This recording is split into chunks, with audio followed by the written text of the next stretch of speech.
What's up, y'all? This is me. Today's video, I'm going to do from inside my car. And I didn't really know what to talk about today, I'll be honest with you. Making a video every day.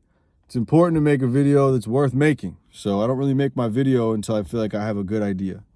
But I'm in the gym parking lot. I just got done hitting the hot tub. I decided to mix it up a little bit. Swap the sauna out with the hot tub, just for fun. Actually, I did it I had to. The sauna was down for a little bit. And then I did the hot tub just in case. And honestly, I like it. I like it more. So I might rock with the hot tub for a little bit. And then go back to the sauna. We'll see. But because I'm making this video from my car, and I haven't talked about it a lot, and I really do love my car, I'll talk about my car today. So if you're curious what I drive, it's a 2023 Chevrolet Camaro. It's what people might call the base model, right? So all my haters are going to be able to go off because it's the bottom of the line, quote unquote, Camaro, right? But I love this car, man. I love this car. It's a 4-cylinder with a big old turbo. It's got a beautiful turning radius.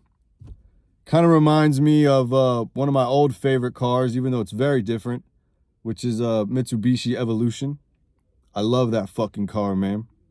And whenever I played like a video game, like Midnight Club or something, I played with that car. But I don't quite have the funds to buy and drive that and still have everything else that I have. So, and honestly, I love this car. So I bought this car brand new, 0 miles on it. I timed the market perfectly, I'll be honest with you.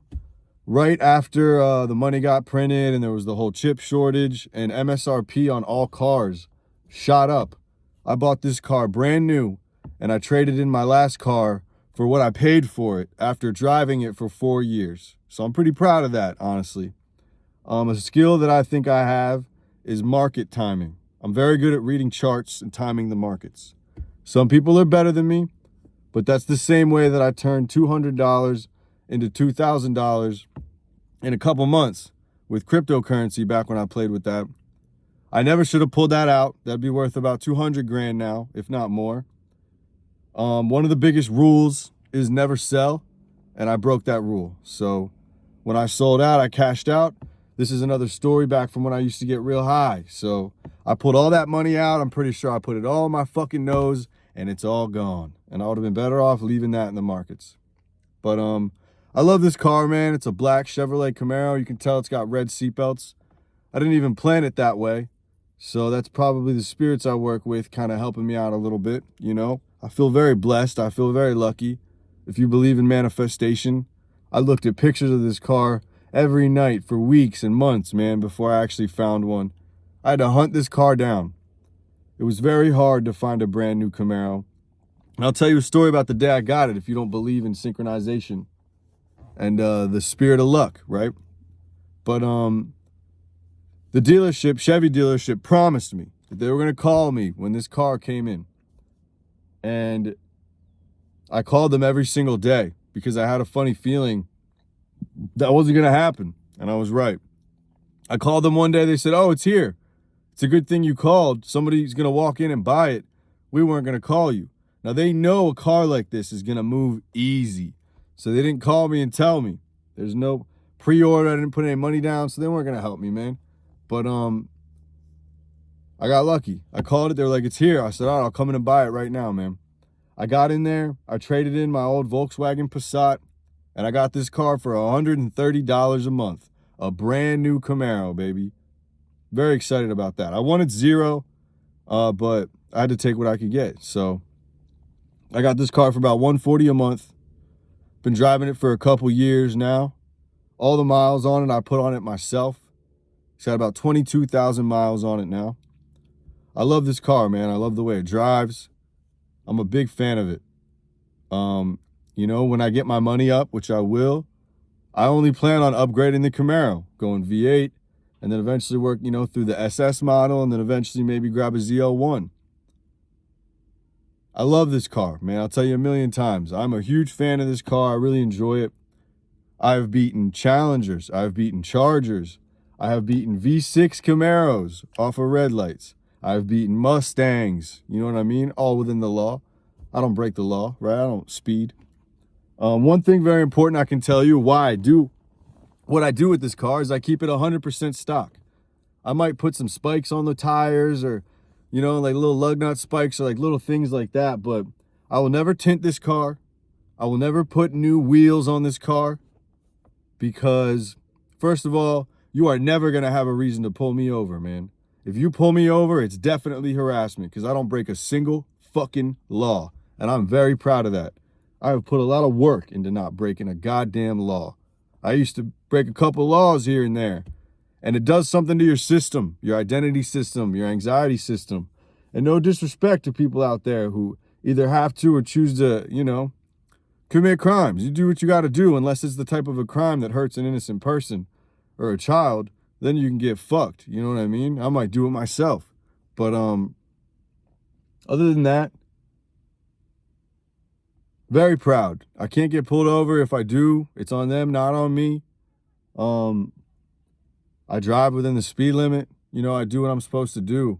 But I absolutely love this car, man. It's I forget what generation it is. I always get my Glock and my Camaro mixed up. One's a Gen 5, one's a Gen 6. I think this is the Gen 6 Camaro, and I had a Gen 5 Glock, but I honestly don't remember. I'm not a Camaro expert or anything like that. I love muscle cars. I used to be a massive and still am a fan of bodybuilding. It's no secret, and I'll admit it myself, I tried and failed at bodybuilding. And you can tell me that I didn't because I was able to massively improve my physique, put on 50 pounds of pure muscle when I only weighed 103 pounds. I'll be honest, I love the way I feel. I love the way I look. But I really did want to compete in bodybuilding at one point, and I got caught up in the drugs, man. And from the years of 24 years old to 30 years old, I should have been focused on eating and training. And that took a back seat to me doing the drugs. So that's where my good bodybuilding years, not to say that you can't bodybuild if you're this old, but I ran steroids for 6 years and never hopped on a stage. Maybe I could have did a little men's physique or something like that, but I'll be dead honest with you. No offense to anybody who disagrees. If you have 2 working legs, you better grow those and let them score those. You know what I mean? Unless you are in a wheelchair, no disrespect to people who are. If anything, it's kind of disrespectful to not train your motherfucking legs when you have 2 working legs because you wouldn't be able to compete in the classic or the 212 or the open division. That's my honest opinion about bodybuilding. So if I was going to do it, I wanted to rock classic physique. I wanted to rock open. You know what I mean? And I didn't get there, man. I'll be honest with you. And I'll say the same thing Rich Piana said. I wasn't willing to die for that shit. And once I realized how much a real bodybuilder puts into it, I realized that maybe that's not me, man. There's things that I'm willing to risk and lay down my life for. And I'll be honest with you, bodybuilding isn't one of them. So I don't have the spirit of a bodybuilder in me, and I'll admit it. I can own that. Because I do have the spirit of something else in me. And we're about to find out where that's going to take me. But I love this Camaro. I love driving it. If I got $10 million tomorrow, I wouldn't sell this motherfucking car. I wouldn't get rid of it. This would be my daily driver just like it is now. And then maybe I get something crazy flashy to burn up a lot of gas when I feel like it. You know what I mean? This car does not hurt me at the gas pump. This car barely even wakes up my neighbors, man. It feels like driving around a silenced Glock. And I don't, for what it's worth. But if you're a motherfucker doing dirt, why would you have a loud car that's tinted that brings attention towards you of law enforcement where everybody notices when you're coming and going?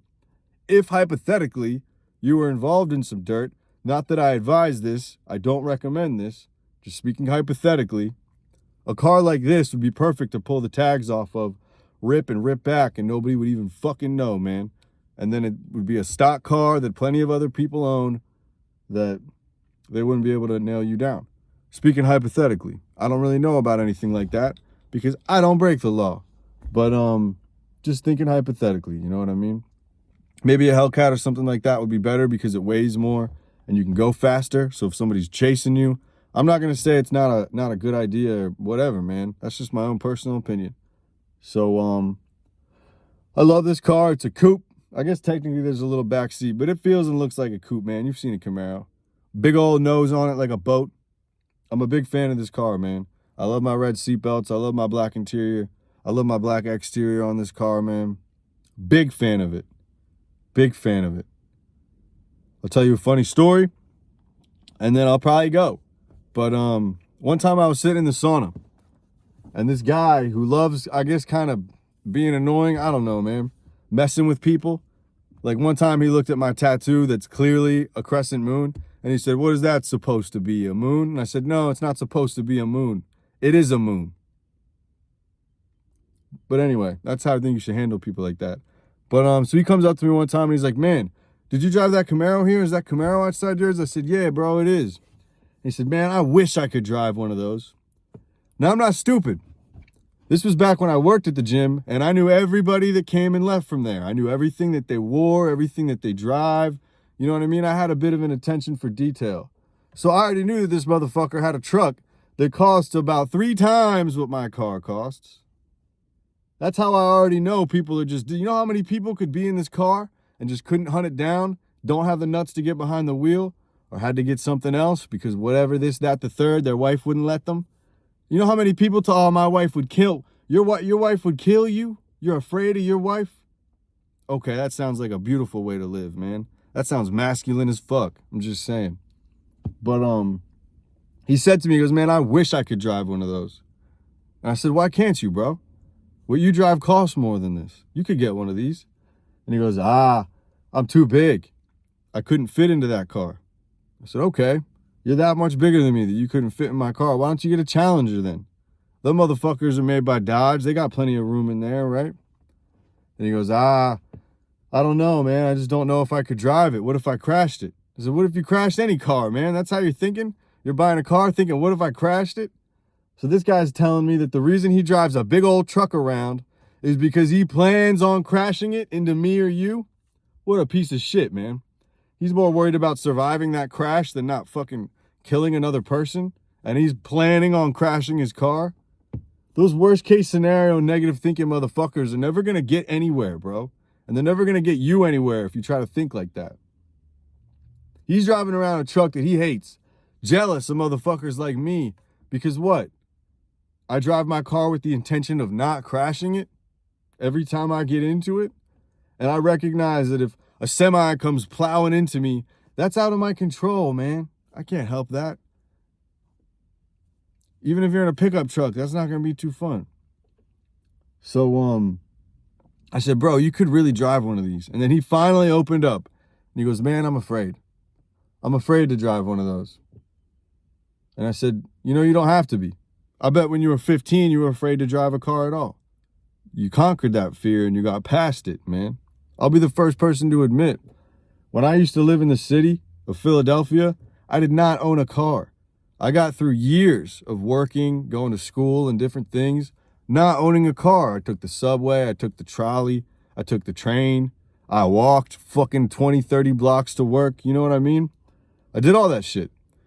And by the time it came for me to buy a car, I was a little bit nervous because I hadn't had experience, man. I learned how to drive around Jacksonville, Florida. And for my driving test, I did not even have to parallel park.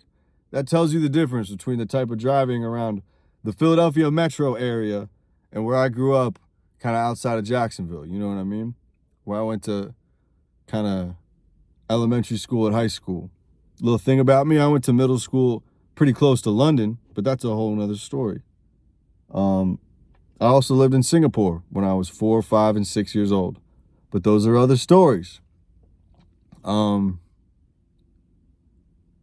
I remember, man, I was terrified to hop on specifically 76, the highway that people use.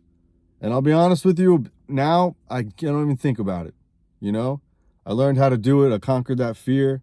I'm very comfortable driving on highways and tiny little narrow hill roads, whatever it is, man. Whatever it is. And I remember when that sounded impossible to me.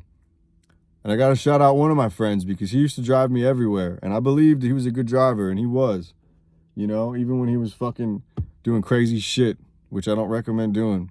But I remember one time he looked at me and just like, "Bro," I forget who he named, but there was like some person we knew, and this isn't the best way to think about it, but this is true. Some person we knew who was a bitch, who was a complete bitch. You know what I mean? And he said, bro, they can do it. You're telling me they can do something you can't do? And that fired me up. And I was like, you know what? You're right. Maybe I can do it. Maybe I should do it. So I guarantee you there's someone out there right now with less intestinal fortitude, with less guts, with less nuts than you. If you're a woman, with less, I don't know, what the fuck do y'all say? Less, you don't call it balls. What do you call it? Courage? We'll just call it courage, right? They have less of it than you, and they're doing the thing that you're afraid of, not because they're better than you. And you're not better than them, even if you think you might be. But that's just proof that you can do it, man. If I had the right teacher, the right example, maybe I could have hopped on that bodybuilding stage. Maybe I still could, but it's just not what I want to do. It's not what I want to put my eggs into that basket anymore, right? I'm a musician. I'm a creator. I like creating these YouTube videos. I like creating my songs. I like writing books. I'm an author. I'm a philosopher. I like to think about things and study the great philosophers. And whether you know it or not, I'm shamanic. So I've gone through initiation sicknesses. I've gone through trials. And I have the ability to use art or music or books to heal people. A lot of people can do what I do. You just have to walk the path I walk, man. The first person I healed is myself. The first person I still have to heal every day is myself, man. The first reason I make a video or a song or anything is because it heals my inner wounds. It speaks to my inner child. It feeds my inner hungers. And the beautiful thing about alchemy is if it can do that for me, it can do that for you. So every person that's out there that's kind of like me, that watches my videos, listens to my music, reads my books, it may heal a wound that is painful and that you deserve to have healed. And every person that's maybe walking in the opposite spirit of me, you may feel wounded by my video. You may feel wounded by my music. And you may feel wounded by my books. There are people I can tell they feel wounded by my presence. The fact that I exist and have life and breath enters and leaves my lungs and my heart beats, I can tell they hate it.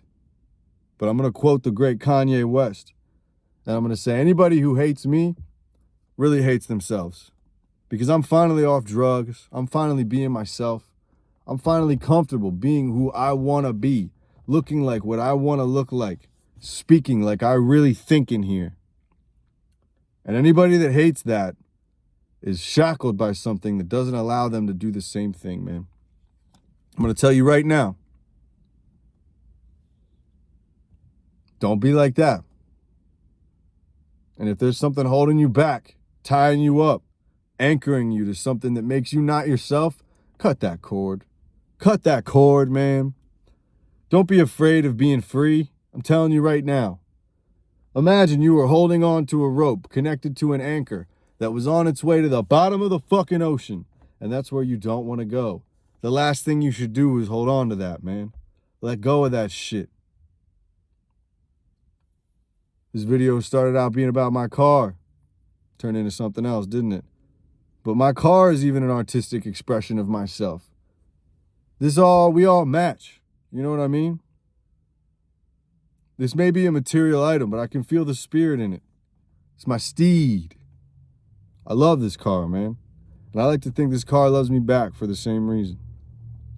In my heart, I'm truly an animist. I believe there is life in everything, just like in The Force and maybe a famous movie. Every single thing is alive, just like I am, just like you are. It's listening, and it's also speaking, if you know how to listen. I'm very grateful toward my car. If you're listening right now, I love you. I appreciate you. You mean a lot to me. I'm very grateful. And to everybody who's helped me make it to this point and have something like this car, I love you. I'm grateful. And I really appreciate the opportunity that I have been given. If you find yourself in a position of not being grateful for who you are and what you have, maybe you need to make some changes, man. You let me know. Maybe I'll do more videos for my car. I like it here. Let me know what y'all want, right? Even though I said I make these for me, it would make me happy to know that my viewers are happy. So, peace, blessings, war, if that's what you want, right? Be safe. Stay dangerous, because I believe that's how you keep yourself safe and you don't get chosen by a cowardly hunter seeking weakness to prey on. Show strength. Project strength. Train and hone real strength. Prometheus out.